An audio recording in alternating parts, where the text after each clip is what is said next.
Doctora Piovano, ella te presenta formalmente. Está con nosotros la señora Miriam La...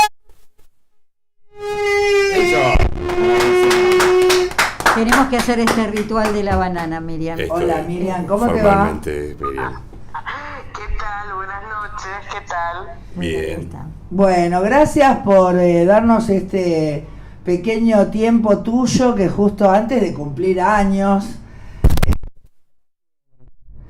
Muchísimas gracias porque sos una persona que tiene una trayectoria muy grande, sobre todo en la cuestión de los medios, que es hoy por hoy claramente uno de los lugares donde se está librando una batalla también, ¿no? O sea, más allá de la batalla que nosotros los trabajadores de la salud tenemos todavía con el coronavirus, una parte se influenció mucho por la batalla de fondo de los medios, ¿no? Sí, fue un desafío para todos, para todas. Yo creo que es una época que nos hizo vivir experiencias absolutamente inesperadas, que por lo menos para mí parecían de ciencia ficción. O sea, algo que nunca pensé que iba a vivir. Lo más parecido que recuerdo es el surgimiento del virus del SIDA, con niveles de desconocimiento, de paranoia, de no saber las vías de transmisión, todo el mundo evitando el contacto, compartir baño, bombilla, contagian los mosquitos, no contagian, transmiten, no transmiten. O sea, una cosa muy parecida en ese sentido, una tremenda estigmatización de algunos sectores. Aquí por suerte se logró evitar, pero en principio estigmatización de la colectividad china, ¿no? De los inmigrantes chinos. Sí, terrible. Después al personal de la salud, ¿no es cierto? O sea, realmente hemos pasado. Que no se quería compartir ascensor y era señalada la gente que contraía la enfermedad y realmente hubo momentos en que empezaron a aparecer todas las mezquindades, ¿no? Todas las ahora los prejuicios. Vos sabés que hemos participado del debate por la verdad, ¿no es cierto? En relación a que claramente, obviamente, las posturas filosóficas y determinadas miradas todas tienen valor de verdad, pero en cuanto a una pandemia, digamos, hay datos concretos que no se pueden poner en igualdad de aquellos que niegan, ¿no es cierto? Cuando en el campo estás viendo que en realidad la realidad refleja la postura de que la pandemia existe, ¿no es cierto? O sea, ¿cuánta gente se ha muerto solamente para certificar que tenemos razón? Y bueno, un poco también este desconocimiento de tantos años del periodismo, ¿no? En su formación, por ejemplo, para abordar, que era un poco para traerte, ¿no? al tema original, que tiene que ver con estos días, ¿no es cierto?, con este reflejo del desconocimiento y la información con respecto al suicidio, con respecto a determinadas situaciones, ¿no? Por parte del periodismo, de forma absolutamente flagrante, ¿no? O sea, ni siquiera a veces se dan cuenta en qué están cayendo y bueno, y en el daño realmente simbólico y real muchas veces que significa, ¿no? Ese manejo. Mira, yo separaría dos cuestiones. Una que tiene que ver con el desconocimiento sobre algunas temáticas, como por ejemplo la del coronavirus, que no es un desconocimiento que tenía solamente la prensa. No es lo mismo lo que sabe la ciencia, lo que sabía la ciencia del coronavirus en febrero o marzo del 2020 que lo que sabe ahora. Y algunas informaciones que se daban como certeras, comprobadas, como por ejemplo la vía de transmisión, después a la luz de las investigaciones, de los cientos de equipos que en todo el mundo están investigando la cuestión, se revelaron diferentes. Yo no te puedo decir, Gabriela, la cantidad de alcohol que se usó en mi casa para desinfectar superficies. Yo sumergía las verduras cuando traía en agua diluida en alcohol, en una cosa, dejaba los zapatos en la puerta. Bueno, evidentemente eso se fue modificando. Yo recuerdo cuando se decía que la ingesta de líquidos calientes eliminaba el virus. O sea, bueno, pero eso fue una fake news desde que empezó. Lo que pasa es que lamentablemente la fake news es muy difícil a veces detectarla, ¿no? Pero eso era una fake news desde que empezó. O sea, cualquiera de nosotros que sabe medicina sabía que todo eso era una pavada. Lo que pasa es que la gente toma todo con el mismo... Claro, pero ahí está el tema. Por eso digo, acá hay una batalla... Por eso, acá hay una batalla... Vos pensás que hubo gente que hubo una vez que, por ejemplo, sacaron con el membrete, digamos, electrónico del Ministerio de Desarrollo Social una convocatoria, ¿se acuerdan? A inscribirse en algo que era mentira. O sea, evidentemente hay gente que sienta el culo en una silla para hacer cosas para que la gente crea, ¿no? Como el otro día que andaba circulando que lo llevaron preso al directivo de Pfizer, ¿viste? Vos decís, chicos, déjense de joder, o sea, no, ¿viste? Claro. Y algunos periodistas un poco lo tomaron en serio, ¿viste? Esas son construcciones deliberadas que tienen un fin político, un fin geopolítico, ¿no? O claro, un fin comercial, de lucro. Sí. Pero también hubo otras desinformaciones u errores cometidos en la prensa que tenían que ver con eso, con el crecimiento o el desarrollo vertiginoso del conocimiento sobre el coronavirus. En otras circunstancias, la prensa en general abreva en la confrontación, ¿no? En poner dos personas que tienen dos posiciones distintas sobre una cuestión en un living y que discutan, que debatan, que se agredan incluso, que se griten incluso. Es como hay cierto tipo de periodismo que abreva en esto porque considera que trae audiencia. Y en las cuestiones de ciencia esto es peligroso, como bien sabés, porque no se puede equiparar el saber que tiene un infectólogo o un integrante de la Sociedad Argentina de Infectología con el de un francotirador, una persona que a lo mejor es muy sólida en su área de saber, pero tal vez es farmacéutico o cardiólogo, cardióloga o dermatóloga. Sobre todo al principio pasaba que se juntaban en el living de un programa de noticias dos personas cuyos saberes no eran equivalentes. Y esto causa desánimo, esto causa pánico, inseguridad, zozobra, y esto es desaconsejable. Nosotros desde la Defensoría hicimos con respecto al coronavirus 3 grupos de recomendaciones para la cobertura, para el abordaje mediático responsable, que no son de cumplimiento obligatorio, claro, obviamente, pero una sobre la cobertura del COVID en general, otro sobre los operativos de vacunación y un tercero específico para la vacunación de niños, niñas y adolescentes, que Marisa sabe bien que hay bastantes operativos de desinformación en torno a la confiabilidad de las vacunas que se les están aplicando a chicos y chicas. Bueno, ahí tenés un ejemplo, ¿no? O sea, cuando la Sociedad Argentina de Pediatría, que forma parte del comité de asesores del presidente, con lo cual recibe la información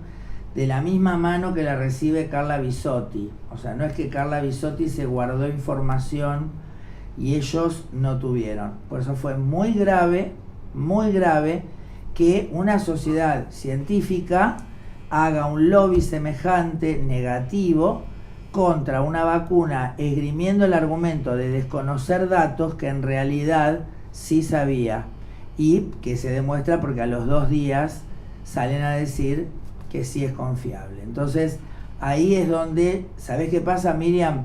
Cuando justamente se montó toda esta discusión del relato famoso, ¿no? Que también lo instalaron en torno a la pandemia, se afirman en personas que tienen un título de profesionales de la salud, donde hay un discurso que, bueno, inclusive vos cuando empezás a escucharlos, algunos planteos, bueno, está bien, por ahí pueden ser un poco demasiado, digamos, puntuales, pero bueno, por ahí caben. Sin embargo, a los 2 minutos ya entran a patinar, o sea, con un discurso directamente negacionista que no corresponde a lo que vos ves en la realidad. Entonces ahí, ahora, el tipo es gastroenterólogo, es cirujano, son los Médicos por la Verdad, son la Sociedad Argentina de... son la Organización Mundial de la Salud, que llegaron a decir que como Sputnik no les había mostrado, o sea, Gamaleya no había llevado los papeles, eso era sí o sí que los papeles no existían. Entonces, viste, hay médicos que no se vacunaron y se murieron. Digo, y ahora va a haber padres que no van a vacunar a sus hijos y se van a enfermar grave y ojalá no se mueran. Pero esto es lo que nosotros hoy estamos viendo que se quiere armar, ¿no es cierto? Como ya pasó en las 2 oportunidades anteriores, ¿no? Sí, esto es claramente así. Es decir, así no hay política sanitaria que aguante, porque a veces resultan tan evidentes los intereses económicos que hay detrás de estas campañas que a uno le da un poco de vergüenza ajena, ¿no?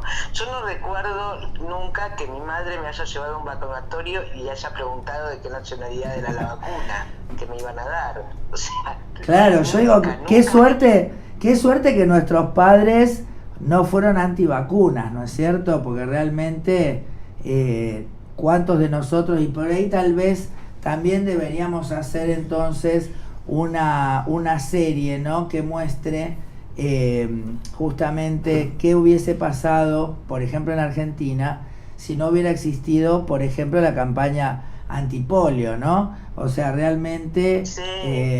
Ahí es donde vos te das cuenta es que es terrible, ¿no? Porque hay un acceso a un exceso de información chatarra que oculta y tapa la información importante, que es como que, por ejemplo, esto ya lo vivimos con la H1N1, ¿no? Con la peste bubónica, o sea, realmente, o con la polio misma, ¿no? Sí, bueno, yo soy testigo de eso, porque yo llegué a darme la sal primero. Antes bueno, pero perdóname, espera. tenemos que cortar porque te tenemos que decir...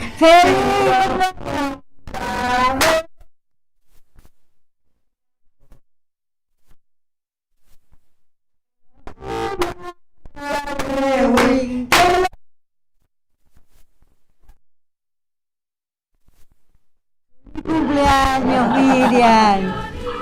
Muchas gracias. Ahora van a ir los chongos a verte, a vos y a tu marido. Pueden hacer los cálculos. Si llega a aplicarme la sal, pueden hacer fácilmente los cálculos. Bueno, en todo caso ahora te mandamos ahí. Bueno, y yo recuerdo que nos vacunaban en el colegio, en la escuela, Ah, en el sí. patio de la escuela se ponía una mesita y nos daban primero la inyección y después al año siguiente, a la dosis Ojo que hasta siguiente, antes de el Macri termocito de pasaba. azúcar. Che, hasta antes de Macri pasaba esto, en Argentina. Todavía sigue Sí, pasando. lamentablemente. eso se perdió, y digamos que el lugar donde se encuentran todos los pibes y pibas es la escuela, o la mayoría, la enorme Claro. mayoría. Entonces es el lugar para vacunar. Y yo he escuchado relatos terribles de la época de la polio, y afortunadamente eso quedó atrás gracias a la vacuna. Vos sabés que inclusive todavía hay gente que vive que eran niños en la época de la polio y quedaron atados a un respirador. Y, por ejemplo, yo trabajo en el Muñiz en un servicio que se llama asistencia respiratoria porque teníamos las camas oscilantes y bueno, una vez que falleció la última persona de 40 y pico de años, eso se cerró, pero todavía hoy en el Ferrer hay gente que vive ahí en una casa que se donó para ellos. Y bueno, y como esto afectó a la gente también de la clase alta, ¿no? Como la tuberculosis, también por eso se metió lo que era un plan nacional de vacunación que siempre fue ejemplar en el caso de Argentina, bueno, ni que hablar después ya en el gobierno de Cristina, donde estuvieron las de la meningitis, ¿no es cierto?, la del papiloma, etcétera. Sí. Pero la Argentina el HPV, tiene realmente... Ahora, ¿cómo nos protegemos desde la Defensoría? Realmente, o sea, cuando a vos como defensora te dan tipo 2 palitos y un corchito para que hagas algo, digo, frente a esto, ¿no?, que es tan fuerte. Bueno, la defensoría como todo el mundo sabe, aunque no todo el mundo lo quiere aceptar, y en general en redes nos acusan de querer censurar cuando no tenemos ningún tipo de potestad sancionatoria. No podemos aplicar ni siquiera una multa. Claro. Lejos estamos de poder censurar, y además realmente no me parece el camino. Me parece que el camino es, como bien lo sabe Marisa, creo que vos también, educar, claro, dar elementos a las personas, explicarle a las personas que los daños que puede generar la desinformación en medio de una pandemia hacen a la diferencia entre la vida y la muerte. O sea, no estamos hablando de una gripeciña, como dice Bolsonaro, como decía Bolsonaro. Estamos hablando de una enfermedad que puede ser muy grave y que si nosotros prestamos oídos a quienes dudan sobre la efectividad de la vacunación y a quienes llegaron a decir en televisión que no hay que vacunarse porque la vacuna no solamente no protege, sino que mata. Yo lo que por eso te digo, ahí ya vos decís, bueno, porque te diga que no te protege, por ejemplo, bueno, es una verdad a medias, porque, bueno, es verdad, no todos los vacunados van a estar protegidos, por ejemplo, ¿entendés? Pero ya te dicen, te mata, bueno, chicos, ya estamos derrapando. Ahora, lamentablemente, ya te digo, o sea, hay una juventud sobre todo, y bueno, y hay un sector que también un poco quiere seducirse. ¿Qué querías preguntar vos hoy? Miriam, ¿qué tal? Fabián Guzmán. Asken tenemos. Bueno, en parte ya te lo preguntó Gaby, porque hubo algunas iniciativas para que la gente que mayormente se estuvo informando en vía redes sociales, cuando uno ingresaba alguna noticia que tenía que ver en alguna manera con el COVID, te llevaba a un link que en teoría te llevaba información oficial, corroborada y demás. Pero bueno, en este caso han sido cuestiones que tenían que ver con la salud pública. Pero de manera permanente, y ya muchos autores están muy preocupados, las fake news llegan a ser hasta un problema para la democracia. ¿Desde dónde, vos recién nos contabas con las pocas herramientas legales con las que contás hoy, desde dónde podemos trabajar para poder controlar esto, pero no controlarlo desde un ataque a la libertad de prensa, sino de protección al público? Porque en definitiva es información falsa, que muchas veces, como en este caso, compromete la salud, pero en otros la democracia, y ambas cosas son fundamentales. Yo creo que está en crisis este modelo de autorregulación de las plataformas. Las plataformas que son supranacionales, son empresas internacionales, algunas de las cuales tienen sedes en Irlanda, otras en Estados Unidos, se han declarado impotentes y en muchas ocasiones han sido presionadas por los propios avisadores para que ejecuten políticas de control de la circulación de discursos violentos, estigmatizantes, discursos que se llaman de odio contra determinadas comunidades o determinados grupos y contra la desinformación. Pero lo real es que con las centenas de millones de mensajes, de contenidos que circulan por las redes, por esas plataformas, por día, es absolutamente imposible, si no se hace como lo hacen por un algoritmo y el algoritmo falla, que esto pueda ser efectivo. Entonces me parece que hay que diseñar políticas desde el sector público. A mí se me ocurre desde la Defensoría, no tenemos ninguna potestad sancionatoria, promover la educación, promover la alfabetización mediática e informacional. Hace unos años, en los 80, se les enseñaba a los chicos y a las chicas en la escuela a leer críticamente el diario. Hoy el diario no existe más. hoy son las redes, son las plataformas, son incluso los videojuegos. Entonces, ¿de qué manera se le dota a los pibes y pibas desde temprana edad, en la escuela y fuera de ella, y a las personas de todas las edades, porque todos estamos afectados, todos somos interpelados por las pantallas, por las redes? ¿Cómo diferenciar aquella información que es confiable, que tiene una fuente acreditada, en el caso del COVID-19, una fuente científica, de lo que es una fábula o lo que tiene un interés comercial? Mira, a mí me sorprendió muchísimo cuando nosotros empezamos a trabajar con la Red Argentina de Periodismo Científico, cómo nos decían que había que llenar un formulario para publicar en una revista científica del tipo de Lancet, que antes no la conocía nadie y ahora la conocemos todos, que revelara si hay conflicto de intereses. Claro. Es decir, para quién se trabajó, con quién se tiene una relación contractual. Bueno, yo no digo que los medios, antes de consultar una fuente, tengan que hacer eso, pero por lo menos... No, pero los medios tendría que decir advertencia, por ejemplo, este medio tiene empresas, la empresa de tal es de ellos. Por ejemplo, advertencia, este es el abogado defensor de tal. ¿No? No es para tomarlo como modelo, pero en los Estados Unidos, en época preelectoral, los medios se identifican abiertamente. Apoyamos a tal o cual candidato. Claro. Y entonces uno sabe cuando va a leer o escuchar ese medio a qué tiene que atenerse. Pero bueno, acá no sucede. Yo digo, hay que estar alertas, y hay que estar alertas más que nunca durante la pandemia, porque la desinformación puede costar vidas, como... No, ya las ha costado, Miriam. Ya las ha costado, desgraciadamente.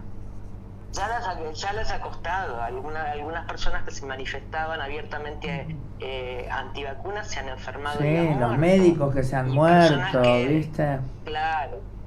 Acá también Fabián de nuevo, porque es medio pesado, Fabián. Otra vez. Hoy es el cumpleaños, no seas tan pesado. Ayer fue el mío, Hablarle, es una aquelarre de sagitariano. ¿Ayer fue suyo? Claro. Y no me dijo nada, no le festejamos nada. De luego. ¡Feliz cumpleaños! Muchas gracias, Miriam. Quiere poner esa canción. No, bueno, estábamos hablando recién de algo que es real, que es transnacional, que son las redes, con esta capacidad de la velocidad, lo instantáneo, lo ubicuo. Pero hay algunos casos que no son troles con un blog, que no son chicos con una cuenta de Instagram, que son enormes conglomerados de la comunicación argentina, que los conocemos todos, que reciben enorme cantidad de pauta oficial, no importa quién gobierne, por leyes vigentes, y que son las principales usinas de mentiras en la Argentina. Obviamente que concientizar es un camino fundamental para darle herramientas a los públicos, pero hay situaciones que son evidentes. Claro, porque cuando hablamos de censura, Miriam, una cuestión es la censura, que es cuando vos no dejás que se diga, ¿no es cierto? Eso es la censura. Ahora, acá lo que pasa es que ya se dijo, y lo que se dijo tuvo consecuencias. Entonces ya uno no estaría hablando de una censura. En general, la desinformación circula con muchísima mayor velocidad que la desmentida. Es decir, uno puede, con documentos, con pruebas, desmentir una información falsa, pero seguramente la información falsa se viralizó exponencialmente y un la 70% más. No. Claro. Es decir, y en esto tiene que ver el sesgo, el prejuicio preexistente. Es decir, las plataformas diseminan información o desinformación que está en consonancia con tus prejuicios. ¿Vos te acordás de tus posturas? De ese aviso que habían mostrado una vuelta ahí también en 678, creo que fue, o en uno de esos programas, que era el taxista que para y sube a uno y se empieza a alucinar que el tipo lo va a robar. Y el tipo se alucina que el taxista lo va a robar. Entonces, viste, cada uno se empieza a paranoiquear hasta que a lo último cada uno abre su puerta y se tira del auto, ¿viste? O sea, ¿no?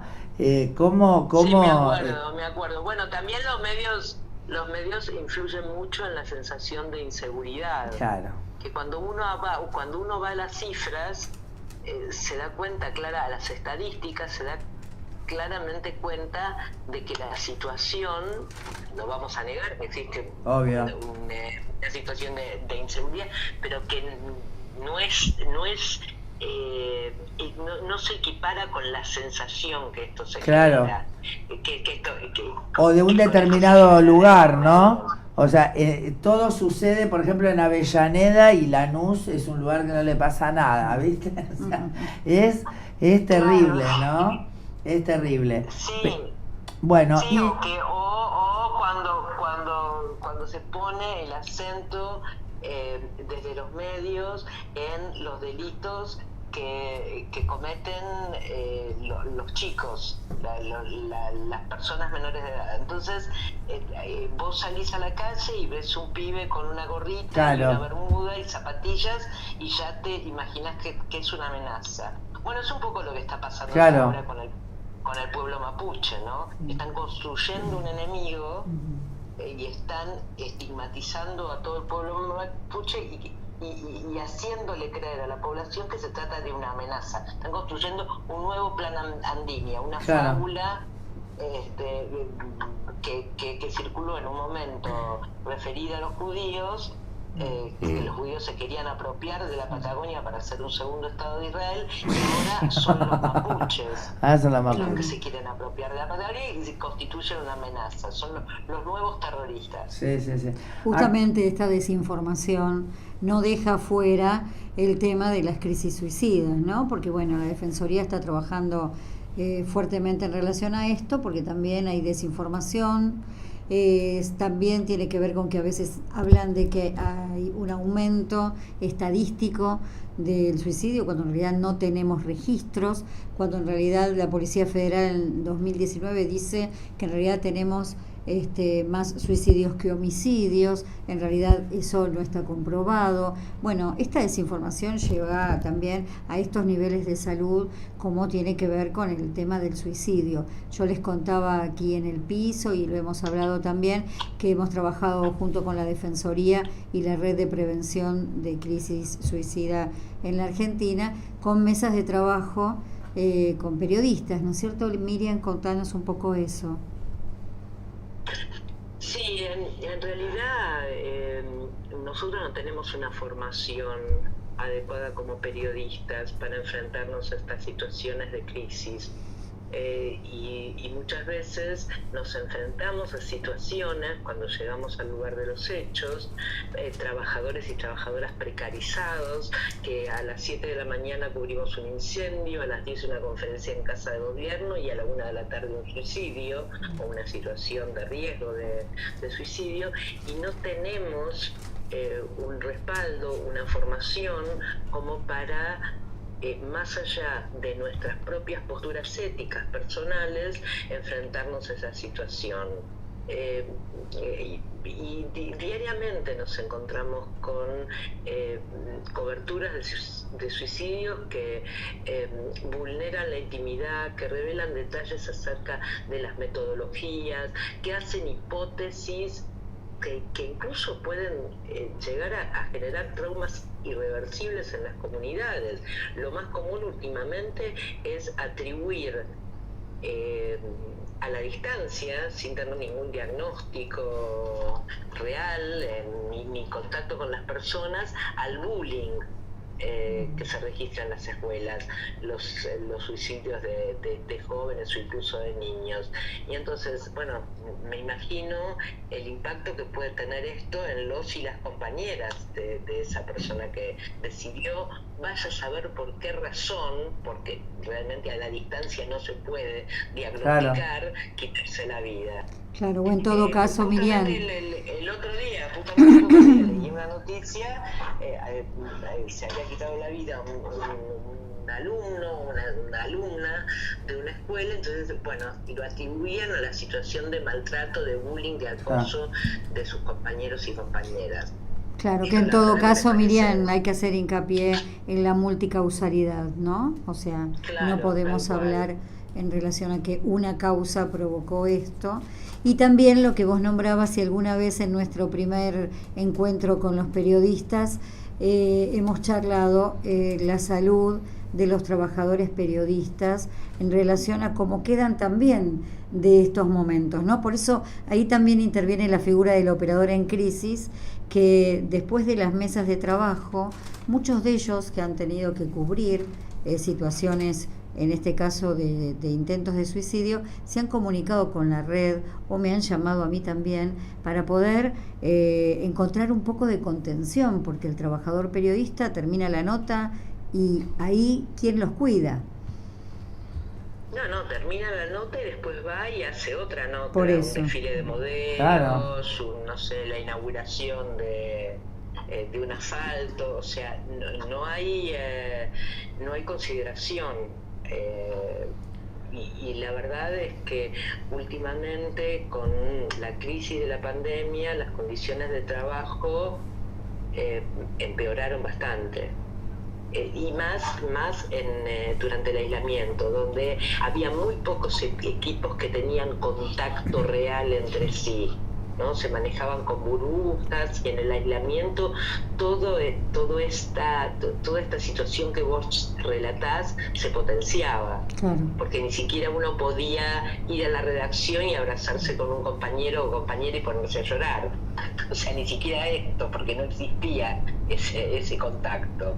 Sí. Entonces creo que se agudizó esta situación de desprotección y de falta de respaldo por parte de las empresas, porque los y las periodistas somos trabajadores y trabajadoras y deberíamos tener un respaldo de las empresas. Exactamente. Supongo que también debió pasar durante la pandemia en los centros de salud y en los hospitales. Claro, cuando decís esto, ¿no? Pienso también... La muerte